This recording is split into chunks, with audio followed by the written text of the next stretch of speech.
ciudadanos de muchos años de lucha cívica, sentimos lo que el país ha hecho, lo que ha crecido socialmente, económicamente, culturalmente, tecnológicamente. Asumiendo este compromiso o esta ratificación de compromiso cívico que es esto, para que este nunca más que hemos pronunciado tantas veces, este nunca más que seguimos pronunciando todos, tenga un profundo contenido. Y yo creo que tenemos que cada uno de nosotros, empezando por los compatriotas que nos están mirando, asumir en su fuero íntimo y en su conducta, nunca más descalificar al otro porque piensa distinto, ni pensar que es una mala persona porque vota a otro partido o a otro candidato. Asumir por parte de la dirigencia política que la lucha política llega hasta cierto punto y que los acuerdos son de la esencia de la vida histórica y política del Uruguay. Porque una manera de afirmar a la democracia y que la responsabilidad política ayude a resolver los problemas más dramáticos. Necesitamos una causa nacional que nos unifique por encima de nuestros antagonismos. Y el antagonismo estará siempre a la hora del reparto, pero cuidemos la convivencia, que es la manera de cuidar la democracia. Si nos ponemos de acuerdo, y esta actividad sí lo hace, es en el presente y en el futuro.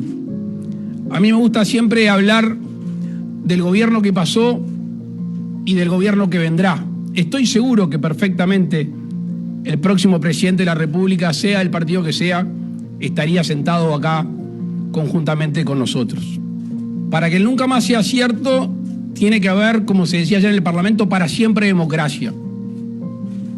Pero también la democracia como instrumento, imperfecto por ser creación humana, pero el mejor que tenemos, debe de satisfacer lo que hace un individuo libre. A veces la palabra democracia parece muy elocuente y muy alejada. Ahora, la democracia se construye en un boliche, en un lugar de trabajo, en un club, en un almacén y, por supuesto, con el ejemplo de los dirigentes políticos. Y como casi todo en la vida, construir es muy difícil. Destruir es un instante. En nombre del gobierno y personalmente valoro muchísimo que el presidente Sanguinetti, que el presidente Lacalle y que el presidente Mujica, y quiero tener un recuerdo para el presidente Jorge Valle y para el presidente Tabaré Vázquez, hoy le den un empujón, firmen en eso tan lindo que es la unión nacional por encima de todos los partidos, que queda demostrado en pocas pero importantes instancias como estas. Bueno, probablemente eso haya sido lo más importante de esta semana. Alguno me dirá, bueno, pero eso ocurrió en el Uruguay, no acá en la Argentina, y vos te dedicás a... No, yo me dedico a todo. Eso ocurrió en el Uruguay, pero el ejemplo es para la Argentina, el ejemplo es para Latinoamérica y para todo aquel país de buena voluntad que quiera creer en el sistema democrático. Nosotros cumplimos 40 años de democracia este año. Es una fecha singular. Los señores estaban hablando de los 50 años desde el golpe de Estado y se juntaron 4 presidentes. Claro, uno en ejercicio, los otros ex presidentes del Uruguay, para decirle sí a la democracia, para dar su versión de los hechos y su contribución al sistema democrático.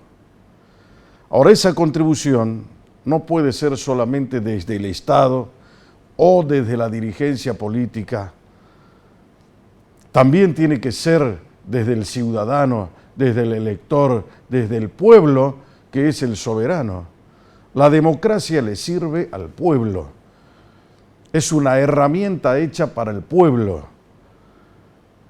No son los hombres herramientas, los hombres son fines.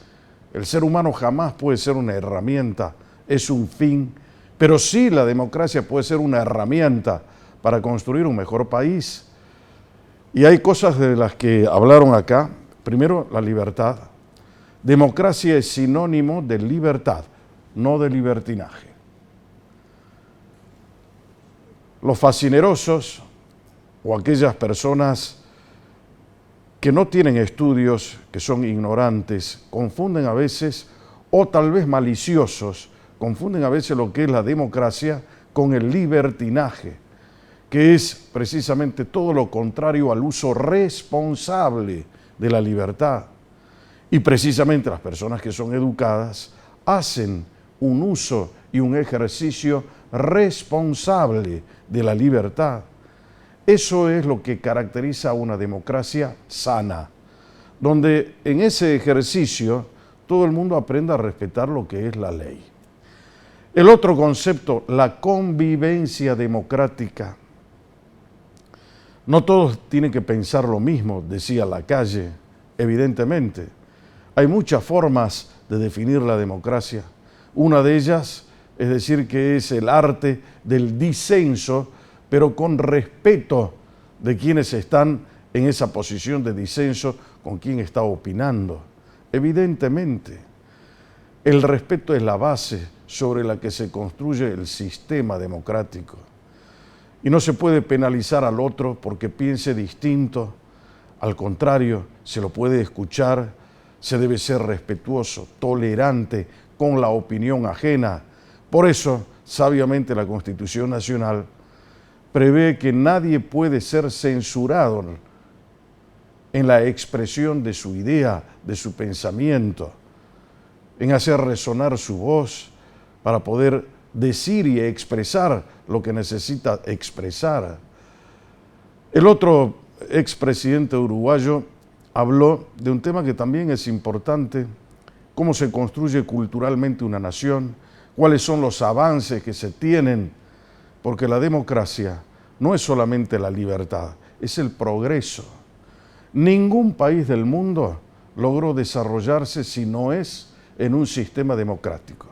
Vos fíjate, hoy ningún país del mundo logra, hasta la propia China, tuvo que volverse ciertamente con una apertura hacia la libertad, hacia el sistema democrático a su manera, para que pueda empezar a crecer económicamente. Todos los países, lo tienen a Corea del Norte, por ejemplo, que están asfixiados, sin libertad, no pueden crecer, se empobrecen.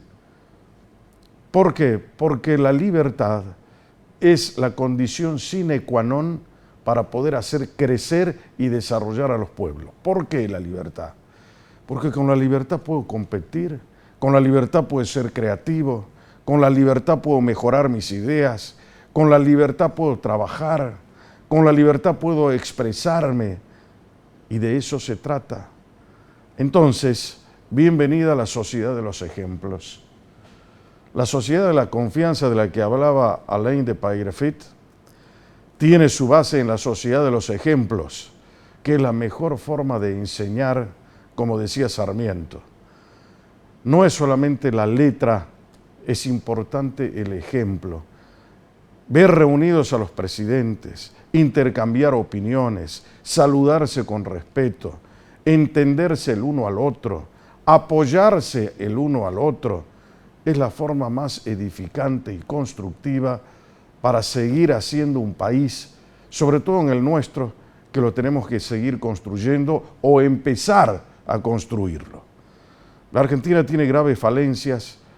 Hoy, que estamos en un proceso electoral de este 2023, veo que en los frentes más importantes no hay aptitud para poder dialogar con sinceridad, con profundidad. Hay discursos altisonantes, descalificaciones personales, oportunistas sueltos, gente que está dando una expresión acabadamente triste de lo que es la realidad. No se puede competir así. Entonces, qué bueno que estos señores que son de otro país puedan dar un ejemplo a América Latina y a nosotros que estamos del otro lado del charco, aprendamos. Ahora sí, la condición más importante para poder aprender es la humildad, es la sencillez. No creerse que lo sabemos todo. Entonces aprendamos de un país pequeño como es el Uruguay a mantener con sobriedad el estilo democrático, sin cuestiones altisonantes, sin la construcción de líderes de barro, haciéndole caso al sistema que está por arriba de las personas. Ya no vamos a idolatrar a nadie. Puede ser que una sociedad tenga líderes y es muy bueno que lo tenga. La ausencia de líderes denota la baja calidad de la sociedad. Ahora, un líder no es un ídolo.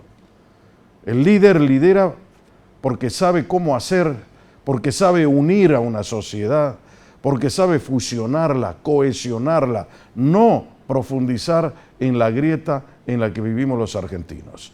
Por eso mucho cuidado con aquellos que expresan odio, que vienen a terminar con sectores sociales o con oponentes políticos.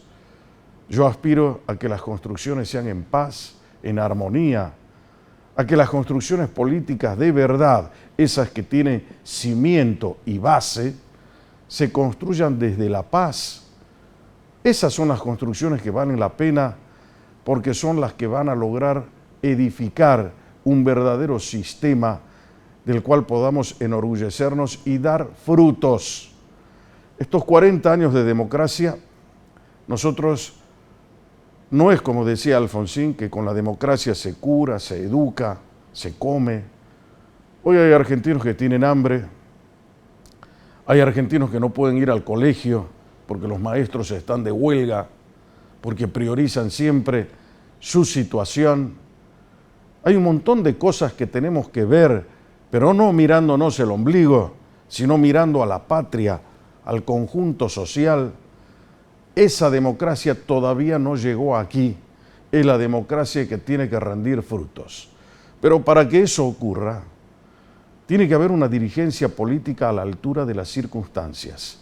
Alguien que lidere posiciones en base a valores, que no me venga con frases de circunstancia, sino que demuestre a través de los ejemplos lo que tiene que ser una sociedad hoy conformada en sociedad amplia, pluralista, importante, fuerte, consolidada. 40 años llevamos ya de democracia, no es poca cosa, algo deberíamos haber aprendido, pero sin embargo, tengo tal vez la pesadumbre de que eso no haya ocurrido, precisamente observando el comportamiento de los partidos políticos, de los frentes y de los espacios políticos en esta elección nacional. Todos deberían preocuparse por haber confeccionado un menú electoral donde las mejores mujeres y los mejores hombres puedan compartir para el Congreso de la Nación, para diputados, para senadores, porque la discusión que se viene en la Argentina es una discusión para personas capacitadas que lleven con vehemencia la justicia, la consolidación de la paz interior, el beneficio de la libertad.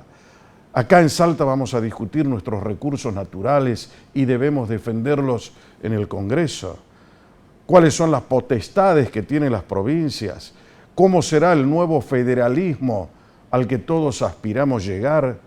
Esas discusiones, para poderlas dar, se necesita capacidad, se necesita talento, se necesita la idea, concebir la idea de cómo deberíamos discutirlas hoy, no ir a levantar la mano o creer que es una beca el Congreso de la Nación, como nos ha pasado en reiteradas oportunidades. Evidentemente, Salta tuvo, o por lo menos yo creo, que ha habido muy, pero muy buenos legisladores, gente que honró su paso por el Senado, por la Cámara de Diputados de la Nación, pero hay otros que dieron lástima, que dieron vergüenza. No queremos más ese tipo de circunstancias. Necesitamos construir un país Y para construir un país tiene que tener vigencia las instituciones.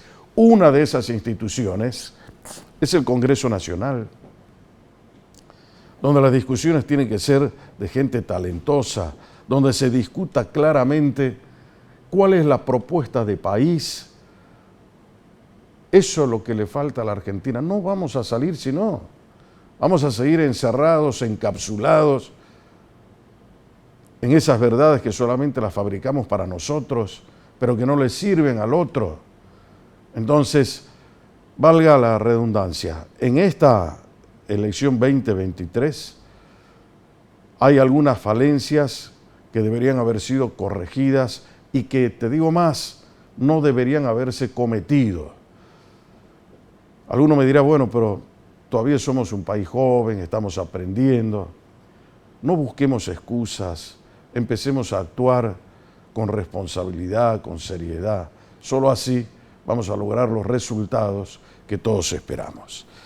Esta noche vamos a estar hablando precisamente de eso, cómo vemos a la Argentina hoy, cómo vemos Salta en materia de elecciones. Vamos a estar con un hombre que lo va a mirar de afuera, es un profesional en el tema, y él seguramente tiene una visión de cómo se consagraron los frentes, cuáles son las ingenierías políticas que se desplegaron para cumplir los objetivos electorales que tiene cada partido, cómo se consolidaron los aparentes liderazgos, qué significa hoy la candidatura, por ejemplo, de Massa y Agustín Rossi, dos hombres que están hoy en el gobierno nacional. Es una fórmula del gobierno nacional, es una fórmula del kirchnerismo, es una fórmula del peronismo o es una fórmula de unión por la patria. Lo vamos a conocer esta noche. ¿Qué le pasa a Milei, por ejemplo? ¿Cómo despliega su capacidad electoral Milei cuando hemos visto que ha fracasado en Córdoba en la última elección de la semana pasada? Desconoció después que tenga algo que ver con su candidato, que no lo conocía, que no tenía autorización. ¿Es Milei un hombre solitario en la política o es Milei un hombre con equipo que puede gobernar un país? ¿Quién tiene la razón? ¿Milei cuando afirma, si llego al balotaje soy presidente, o Jorge Asís, que dijo, si gana Patricia Bullrich, Massa es presidente? ¿Cómo? Si gana Patricia Bullrich la interna sobre Horacio Rodríguez Larreta, Massa es presidente. ¿Cómo se entiende eso? Te lo voy a contar esta noche. Porque para jamás perder el rumbo, brújula. Siempre brújula. Vení a descubrir la calidez de la ciudad y la hospitalidad de su gente. Encontrarás peñas con auténticas tradiciones que te sorprenderán. Su majestuosa arquitectura te abrazará y te sumergirá en otras épocas. Y cuando pruebes la primera empanada, te transportarás en un viaje de sabores, emociones, para que vivas un cálido invierno en la ciudad de Salta.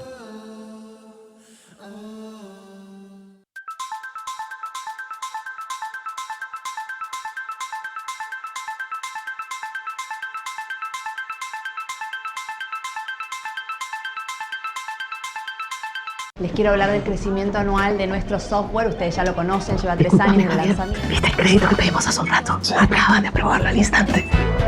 Pensa en tu negocio, pensa en tu familia, pensa siempre en grande, pensa en macro.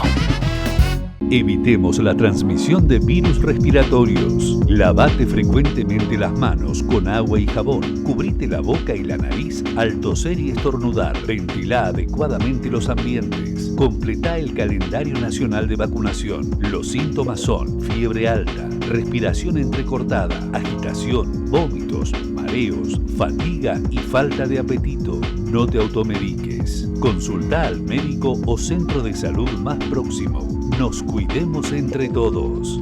Gobierno de Salta. Gustavo Gobernador.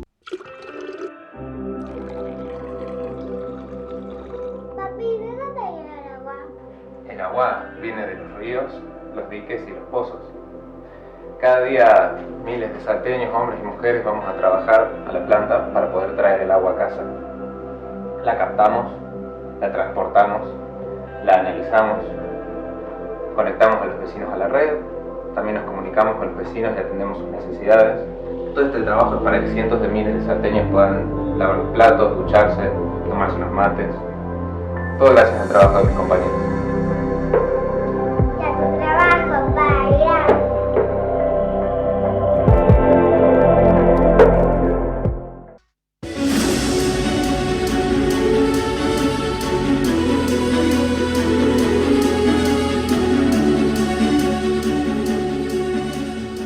Muy bien, señores, estamos de retorno en Brújula Política.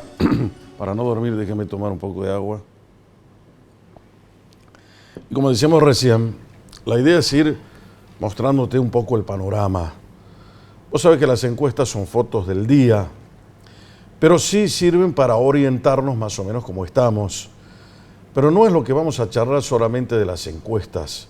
Vamos a charlar con un consultor político que ha trabajado en distintos países de Latinoamérica, conoce la realidad del país, así que en todo caso lo vamos a presentar. Es Iván Rodríguez, consultor político, y lo tenemos ya con nosotros. ¿Cómo va, Iván? ¿Cómo estás, Jorge? ¿Cómo estás? Buenas noches. Bueno, contanos un poco, Iván.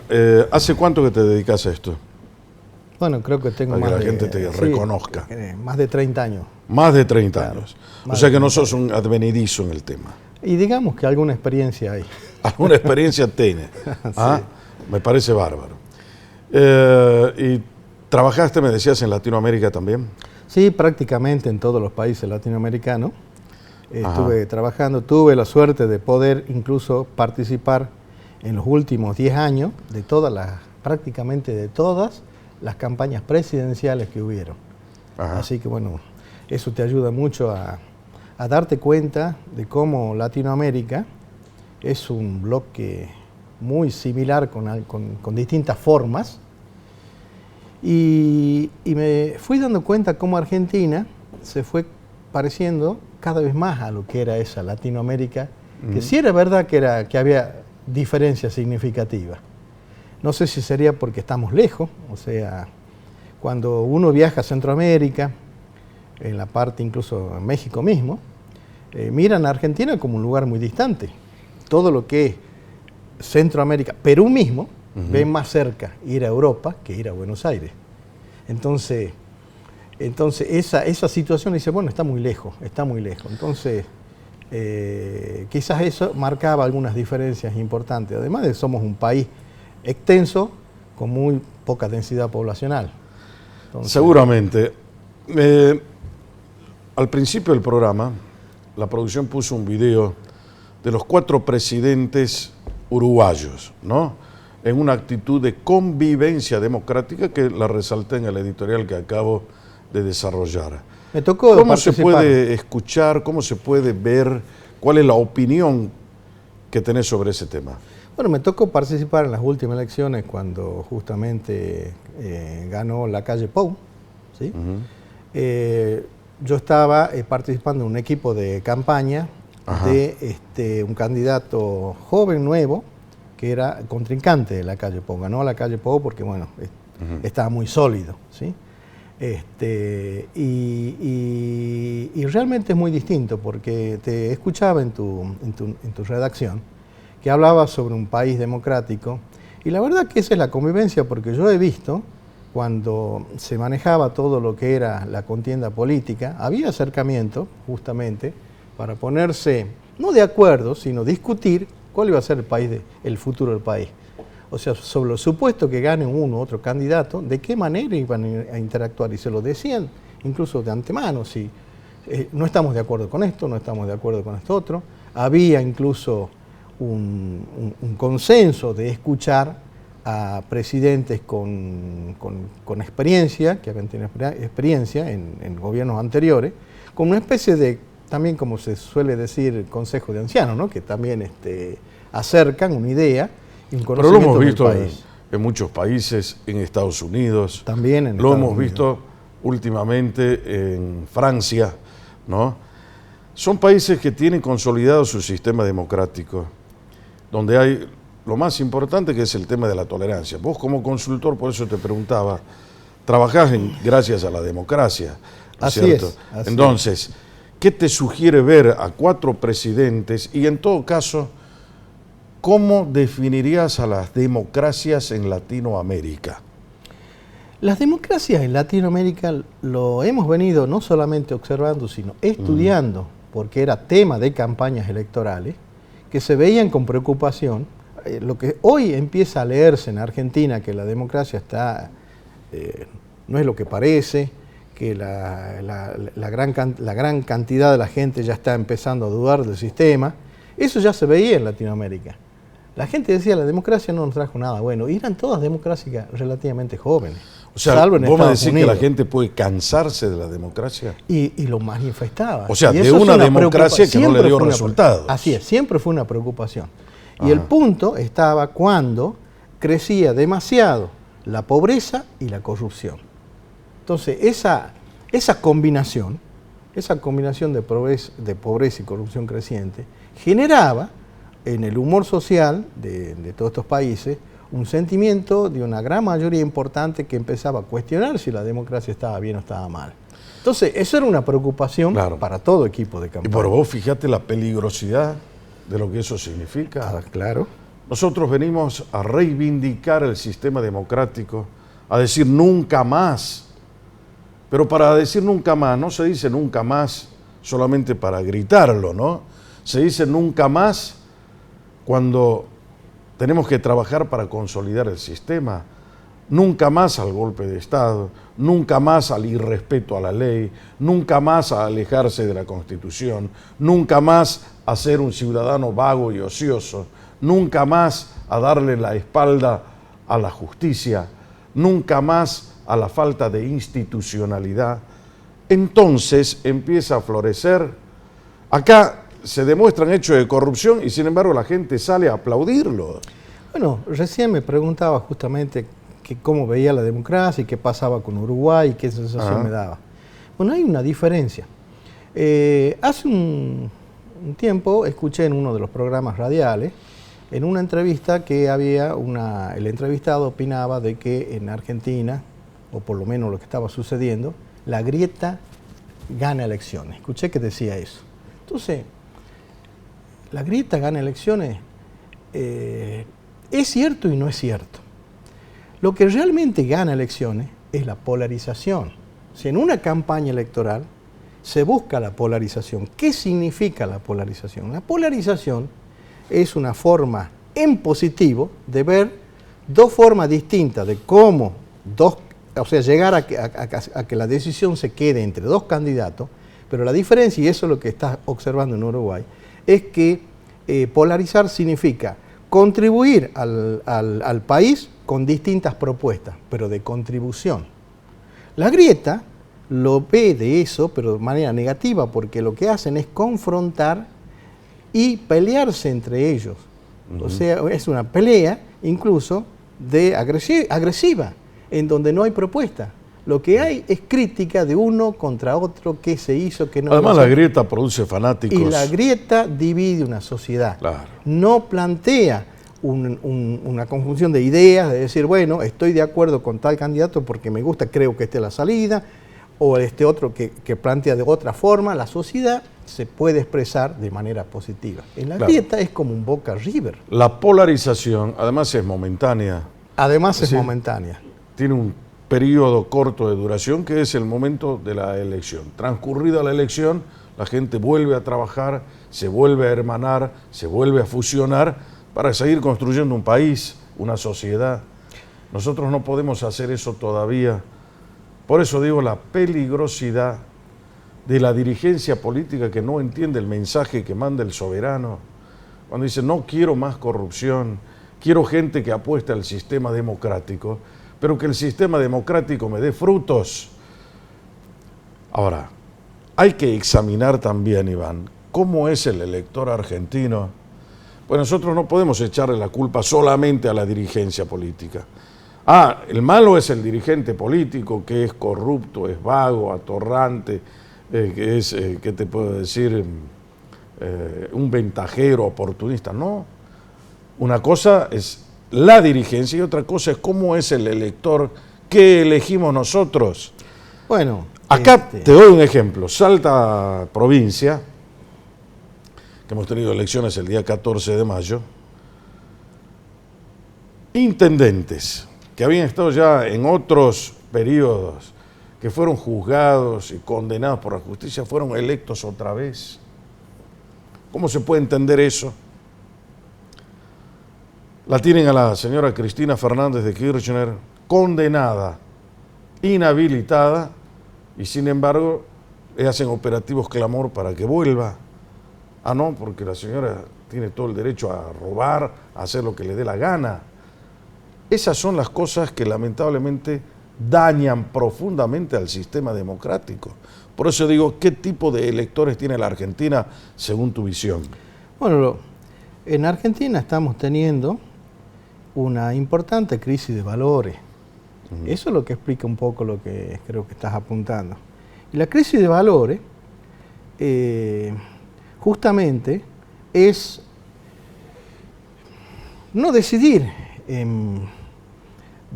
de una manera altruista, de una manera pensando en el bien del otro, pensando de manera mezquina. No, el electorado cada vez elige pensando digamos, de manera egoísta, o sea, ¿qué hay para mí?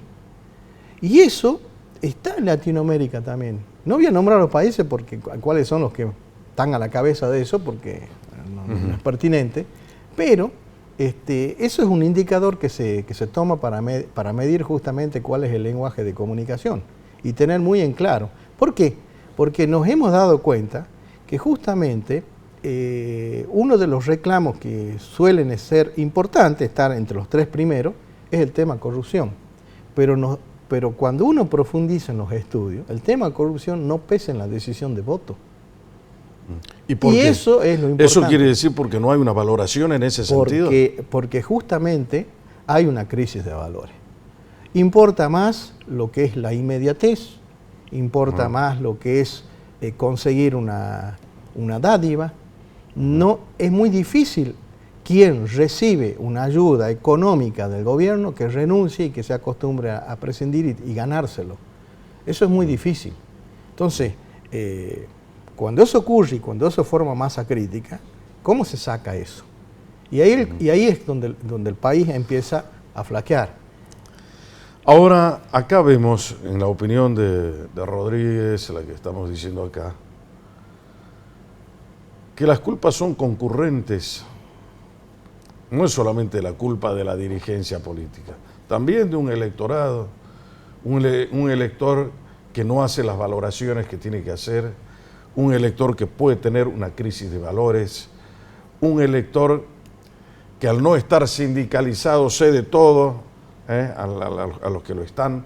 La Argentina es un país de sindicatos hoy, gobiernan los sindicatos, ¿no? Entonces, todo eso daña la justicia. Y otra cuestión que es muy importante, que también daña, hablábamos hace un momento, y lo decía el presidente Lacalle, la institucionalidad. La democracia no puede desarrollarse si no hay una institucionalidad plena. ¿Qué significa eso? Que funcione, por ejemplo, el Poder Judicial. Los 3 poderes. ¿No? Acá el Poder Judicial es un poder que es renuente a funcionar como corresponde. Si alguien corta una ruta no aparece ni el juez ni el fiscal, y cuando aparecen los zafaronistas, ¿no? Un tema. Segundo tema, te hacen dormir las causas, los fallos no salen. Ah, no, al señor lo condenan, bueno, hasta que no quede firme la sentencia, hay que dejarlo que haga lo que él quiera. Todo eso se tiene que revisar. Por eso digo, hay culpas concurrentes donde todos tienen una parte de la responsabilidad. Entonces, en la medida en que no se vea y se haga un diagnóstico claro, preciso sobre el tema, jamás vamos a poder salir y la democracia no va a dar los resultados que todo el mundo quiere obtener, ¿no? Así es.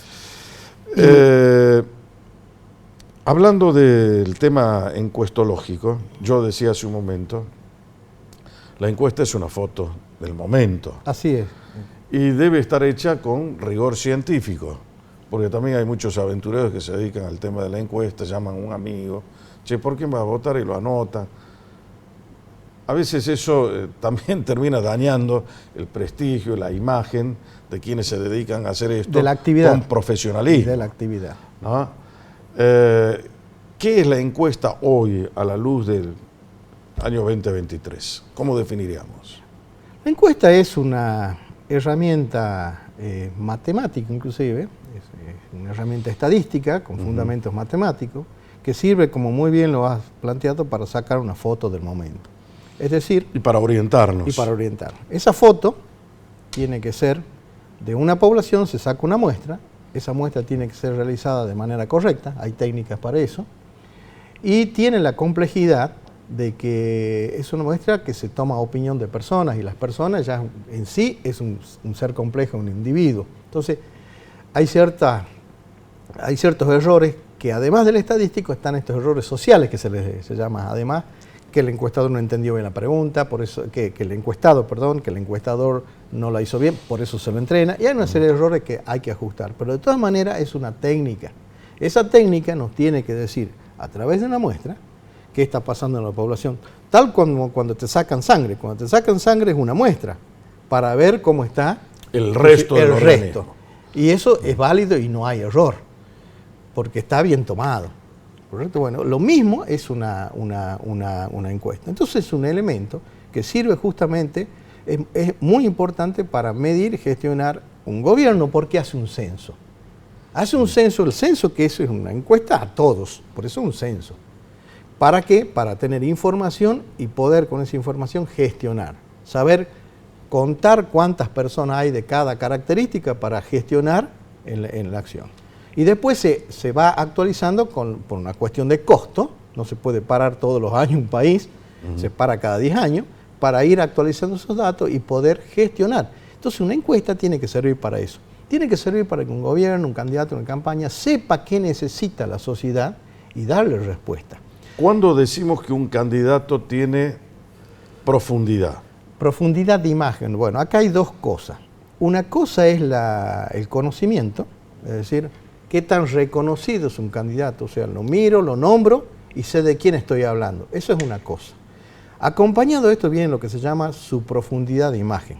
Es decir, al conocimiento, qué cosas se saben de él. O sea, qué imágenes mentales produce, qué frases acompañan esa imagen mental y qué valoración acompaña esas dos cosas. Si es buena, mala. Y eso es lo que se llama profundidad de imagen. Mirá la pregunta que le acabo de hacer a Iván Rodríguez. La profundidad, porque por ahí vos vas a leer y no vas a saber de qué se trata, te lo acaba de explicar. Dicho esto, ¿cómo podríamos observarlo al señor Milei? Bueno, Milei es un fenómeno digno. Milei lo conoce todo el mundo ahora. Por supuesto. Ahora quiero ver qué profundidad de imagen tiene Milei. Y si esa profundidad puede ser buena o mala también. Ese es otro tema. Por ejemplo, si yo digo Jesús de Nazaret, todos saben de qué estamos hablando y tienen una connotación religiosa positiva. Si yo digo Al Capone, también todos sabemos de quién hablamos, con una connotación negativa y ligado a temas de la mafia. O sea, eso es profundidad de imagen, que es decir, pues, buena o mala. Entonces ahora hay que ver cuál es la profundidad de imagen de Milei. ¿Qué creo yo que está pasando en Milei? Yo no tengo un estudio nacional, pero tengo un estudio que a veces miro en un lugar, en otro, en Saltas capital, ni siquiera hice provincial, porque es caro hacer una encuesta, no es económico. Claro, eso tampoco lo sabe la gente. Es caro hacer una encuesta porque hay que tener gente capacitada, formada, salen a trabajar y hay que pagarles bien. Y hay que supervisar, y eso tiene un costo importante. Entonces, no es una actividad sencilla y económica, cuesta. Entonces, de Milei, lo que yo vengo observando es que es una persona con una imagen muy centrada en él mismo, no es, ni siquiera en el partido. Él está propiciando que apoya lo que sea las ideas libertarias, pero la sociedad no tiene claro, el grueso de la comunidad no tiene claro qué es una idea libertaria, qué es el liberalismo. Es más, hasta causa un poco de temor. Si uno consulta, da un poco de temor. ¿Por qué causa temor? Porque la gente lo vincula al famoso neoliberalismo del cual han sido detractores todos los izquierdistas. Nos endeudamos por el neoliberalismo, nos va mal por el neoliberalismo, no producimos por el neoliberalismo, nos empobrecimos por el neoliberalismo. Y no tiene nada que ver una cosa con la otra. Neoliberalismo no tiene nada que ver con lo que es el liberalismo económico. Así es. Y se está constituyendo, si uno lo analiza, tiene más rasgos de moda, de una persona que como que se puso de moda por alguna razón. Su forma, a quien capta, entra a tener popularidad, entiéndase popularidad, con una cantidad importante de seguidores que van diciendo, me parece que me voy a inclinar por esta preferencia, entre los varones jóvenes. Es donde más ha crecido y desde ahí es un poco que empieza a contagiar. ¿Y tenemos una idea por qué? Sí, tenemos una idea por qué. A ver. El por qué viene más o menos así, y hay consenso también en la gente mayor, te dice, los jóvenes tienen razón en eso. Yo no estoy de acuerdo porque sé más que ellos, pero tienen razón y acá viene la explicación. La explicación viene porque Argentina viene con esta grieta que hablábamos. Esa grieta se vino profundizando en una pelea encarnizada entre, lo vamos a poner en dos colores, digamos, kirchnerismo y pongamos macrismo, del otro lado si se quiere, con todo lo que se lo vincula. Esas dos formas tienen, por un lado, el kirchnerismo muy hoy en día asociado a lo que es corrupción, alta corrupción. Por el otro lado, el macrismo viene asociado a lo que sería una especie de élite. Gestionamos más para nosotros, y de ajuste, más o menos de ajuste, no, una cosa por ahí. Pero se vienen peleando. Sí. Esa pelea, que es una pelea que cada vez se nota que es política y la sociedad rechaza lo político. Todo lo que es político tiene connotación negativa. Entonces, viene achicando esos extremos. Entonces son dos extremos enfrentados que se vienen achicando. Y si se achican, queda un espacio que Massa lo supo definir en algún momento, porque ellos conocen de esto, no son improvisados en conocer qué es lo que pasa en la sociedad, la famosa avenida del medio que él apuntaba a ganar. ¿Por qué? Porque hay un sector importante de personas que no quieren saber nada con lo que es política, que ya se han desencantado de ambos extremos por la pelea que se están dando entre ellos, porque es una pelea visualizada por el votante como una pelea política, no para dar respuesta a la sociedad, y empiezan a decir, no quiero ninguno de los dos, y crece el famoso indeciso. En eso, ahí aparece Milei, que capta esa... O sea, es el gran capitalizador de esta situación. Y capta, por supuesto, ahí captan varios también, pero todos atomizados. Y Milei es un poco el que se viene a poner... Si llego al balotaje, claro, gano la elección, dice Milei. ¿Será cierto? Es muy probable que sea así. La medición que yo hice en Salta, ciudad de Salta, si eso ocurriría, sería así. En Salta sí. Pero hay que ver si eso ocurre en el país. Mirá lo que está diciendo Iván Rodríguez, ¿no? Que es consultor político, ingeniero. Vamos a seguir charlando con él en un minuto porque ahora tengo que irme ya a la pausa. La pausa y venga en un minuto, dale. Vení a descubrir la calidez de la ciudad y la hospitalidad de su gente. Encontrarás peñas con auténticas tradiciones que te sorprenderán. Su majestuosa arquitectura te abrazará y te sumergirá en otras épocas. Y cuando pruebes la primera empanada, te transportarás en un viaje de sabores, emociones, para que vivas un cálido invierno en la ciudad de Salta.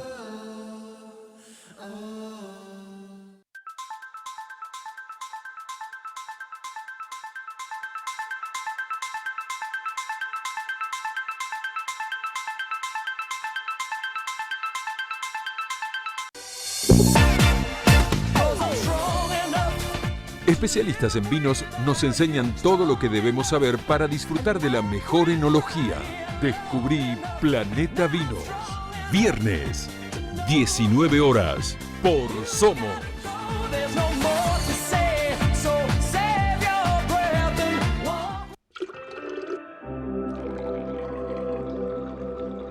Papi, ¿de dónde viene el agua?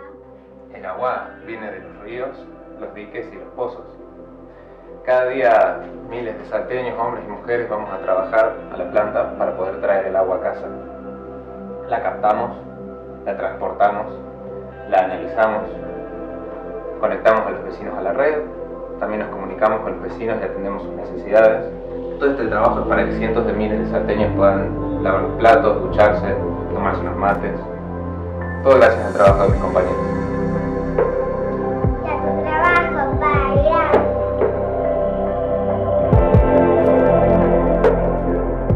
Les quiero hablar del crecimiento anual de nuestro software. Ustedes ya lo conocen, lleva 3 años de lanzamiento. ¿Viste el crédito que pedimos hace un rato? Acaban de aprobarlo al instante. Pensa en tu negocio, pensa en tu familia, pensa siempre en grande. Pensa en macro. Evitemos la transmisión de virus respiratorios. Lavate frecuentemente las manos con agua y jabón. Cubrite la boca y la nariz al toser y estornudar. Ventilá adecuadamente los ambientes. Completá el calendario nacional de vacunación. Los síntomas son fiebre alta, respiración entrecortada, agitación, vómitos, mareos, fatiga y falta de apetito. No te automediques. Consulta al médico o centro de salud más próximo. Nos cuidemos entre todos. Gobierno de Salta. Gustavo Gobernador.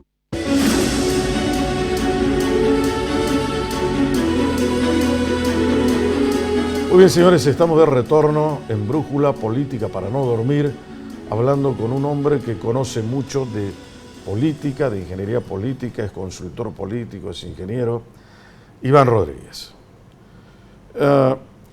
Antes de irme a la pausa le preguntaba por el tema que es el fenómeno Milei, ¿no? Si llego al balotaje, gano la elección, dice Milei.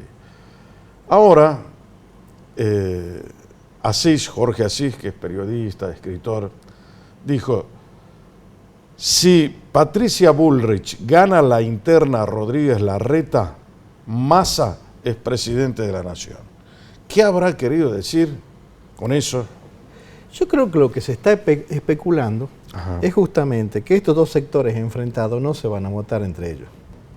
Es decir, si Bullrich ganaría la elección, el votante de Larreta no la votaría a Patricia. Yo creo que esa es la apuesta que está diciendo. Entonces se irían a Asís, a Massa. Se irían a Massa.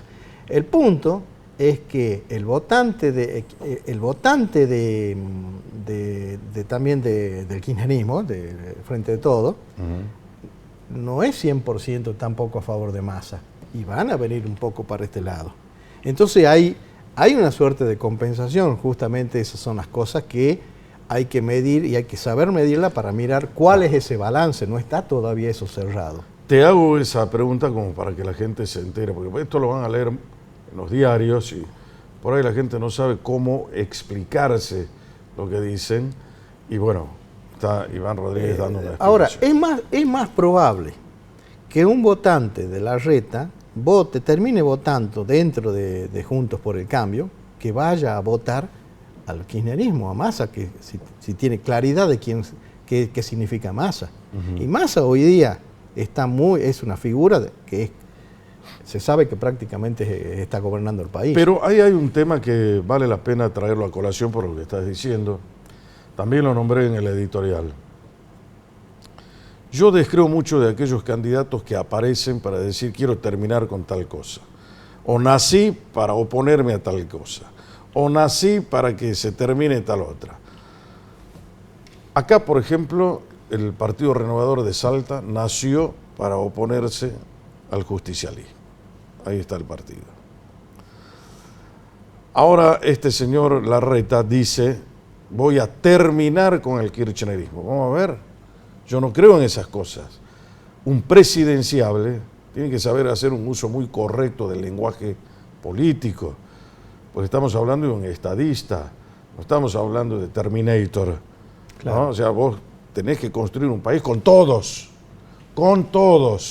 Tenés que lograr inclusive la adhesión de esas personas que están en esa franja kirchnerista, que son ciudadanos igual que cualquiera, ¿no? Bueno, eso es un poco, yo no lo voy a asegurar esto porque no tengo estudios de profundidad que lo certifiquen, pero es una hipótesis de trabajo y estudios que se hacen, justamente se plantean la hipótesis, se mide y se analiza para ver si la hipótesis era correcta o no.